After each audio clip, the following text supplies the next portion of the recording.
مرحبا وأهلا وسهلا فيكم بدرس جديد من أهم الجمل الفرنسية على قناة سيلينجو. بدرسنا لليوم رح ناخذ عن استئجار الشقة وأهم الجمل اللي بنستخدمها بصلب هذا الموضوع.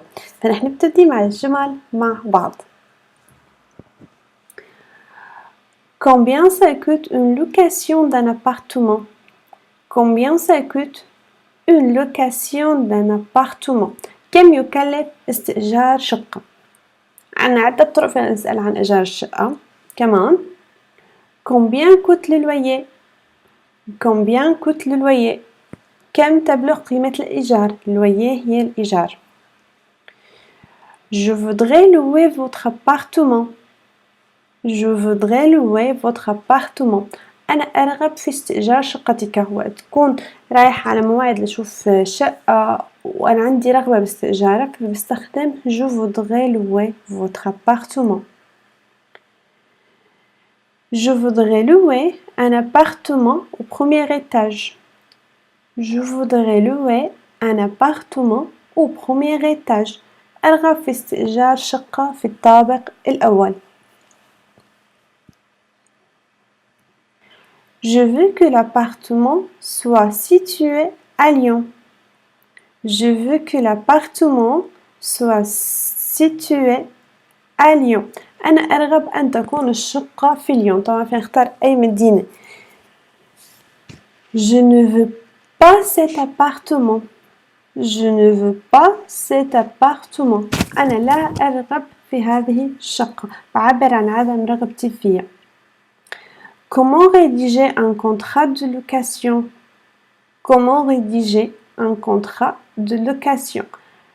كيفية صياغة عقد الإيجار أو أي كيف أصيغ عقد الإيجار un contrat de location. Quels sont les documents pour louer un appartement? Quels sont les documents pour louer un appartement? ما هي الوثائق المطلوبة لاستئجار شقة؟ في نوعين كتير مهمين عندنا بالشقة. هنا الشقة المبلي اللي بيكون مفروشة أو النو مبلي. ففينا نسأل إذا كانت الشقة مفروشة أو غير مفروشة عن طريق Est-ce que l'appartement est meublé ou non meublé? Est-ce que l'appartement est meublé ou non meublé? هل الشقة مفروشة أو غير مفروشة؟ Qui doit payer la taxe d'habitation?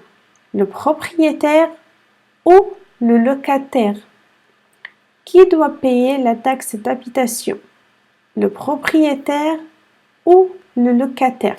من الذي يجب عليه دفع ضريبة السكن؟ المالك أو المستأجر. ضريبة السكن بتندفع مرة واحدة على كل شقة، يعني بتندفع على الشقة. فهون إذا نسأل مين اللي بيدفع؟ البروبريتير المالك الشقة أو اللوكاتير اللي هو المستأجر. لا تاكس d'habitation عادة المستأجر اللي بيدفع.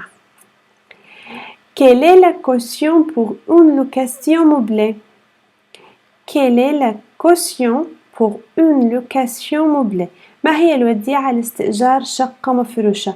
الكوسيون هي المبلغ اللي بنتركه أو بنودعه مع المالك بداية ما ناخد الشقة، يعني وقت بيصير عقد الإيجار وهو ما بيقدر يستخدمه بس نيجي نطلع من الشقة بيشوف البيت، وإذا كان في عنا شي نازعينه أو مخربينه بيعود بينخصم من مبلغ الوديعة اللي حطيناه عنده من الكوسيون اللي نحن حاطينه معه. فهو مثل مبلغ تأمين أو وديعة بيقدر صاحب البيت إنه يصلح الأشياء اللي خربناها أثناء وجودنا بالبيت. La vue extérieure de l'appartement est magnifique. La vue extérieure de l'appartement est magnifique. المنظر الخارجي للشقة جميل، أو فينا نقول طلة الشقة جميلة. L'électricité est-elle comprise dans le loyer? L'électricité est-elle comprise dans le loyer? هل الكهرباء مشمولة في الإيجار؟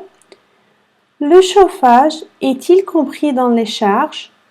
Le chauffage est-il compris dans les charges؟ هل التدفئة مشمولة في الرسوم أو المصاريف اللي بندفعها؟ والشارج أحيانا بتكون متضمنة الشارج تبع تنظيف البناية لسلة المهملات اللي بتكون حد البيت، وأحيانا بيكون فيها الشوفاج إذا كان الشوفاج مشترك بالبناية كلياتها. Quelle est la durée de préavis? Quelle est la durée de préavis? كم هي مدة الإشعار؟ مثلا صاحب البيت بده البيت وبيطلب من المستأجر إنه يفضي البيت، فهو لازم يكون يعطيه مهلة أو مدة إشعار اللي هي مثلا بتكون قبل 3 شهور من ما هو بده البيت، لازم يخبر المستأجر، والمستأجر قبل ما يترك البيت ب3 شهور كمان لازم يخبر المالك. هاي من إلا الفترة هي مدة الإشعار اللي هي préavis.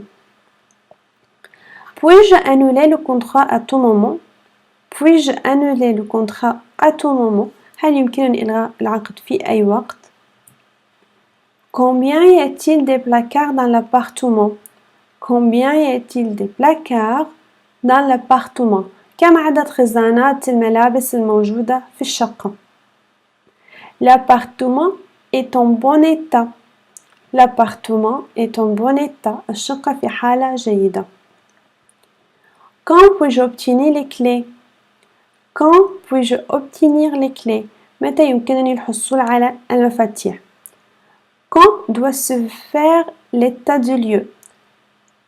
Quand doit se faire l'état du lieu?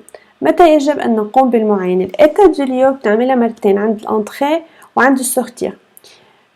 عند الأنتريه بنفوت نحن وصاحب البيت أو الشركة اللي أخدين منا البيت الأجانس، وبنشوف شو في بالبيت، بنعمل معاينة إذا في أي أوساخ، إذا في أي تشطيبات، أي شي منزوع، أي شي خربان، الدهان ظابط، الأرضية منيحة، كل شي. إذا في عفش بالبيت كمان مفروشات، بنشوف إذا المفروشات كيف حالتها، وبنسجل كل شغلة بشغلتها كيف الحالة تبعيتها. بس نيجي نطلع من البيت كمان بنرجع بنعمل شي اسمه état du lieu de sortir. على هاي الحالة كمان بيجي إما صاحب الشقة أو الأجانس اللي أخدين منا الشقة، وبنرجع بنعمل معاينة لكل شي عملنا له معاينة، وبنسجل إذا في أي ملاحظات أو في شي انتزع بزيادة أو شي، وعلى أساسها بهاي الحالة صاحب البيت بيقدر ياخد قسم من الكوسيون اللي حكينا عنه الوديعة إذا كان في أي شي خربان أو شي منزوع أو شي مثلا دهان مقحوط أو الأشياء اللي مثل هيك. فهي من إلا الإيتا دو ليو. Y a-t-il une cave pour l'appartement? Y a-t-il une cave pour l'appartement? هل يوجد سرداب أو قبو في الشقة أو للشقة؟ Pouvez-vous changer le congélateur? Pouvez-vous changer le congélateur? هل يمكنكم استبدال المجمدة أو الفريزر أو يمكنك؟ Pouvez-vous remplacer le frigo? Pouvez-vous remplacer le frigo? هل يمكنك أو يمكنكم استبدال الثلاجة؟ La ventilation ne fonctionne pas bien. La ventilation ne fonctionne pas bien. التهوية لا تعمل بصورة جيدة. L'appartement est terriblement sale. L'appartement est terriblement sale. إن الشقة متسخة بشكل رهيب. terriblement مش هنعبر عن إنه شغلة بشكل فظيع بشكل رهيب. L'appartement est terriblement froid. L'appartement est terriblement froid. إن الشقة باردة بشكل رهيب. L'appartement est terriblement chaud. L'appartement est terriblement chaud. إن الشقة دافئة بشكل رهيب. L'appartement est en mauvais état. L'appartement est en mauvais état. إن الشقة في وضع سيء.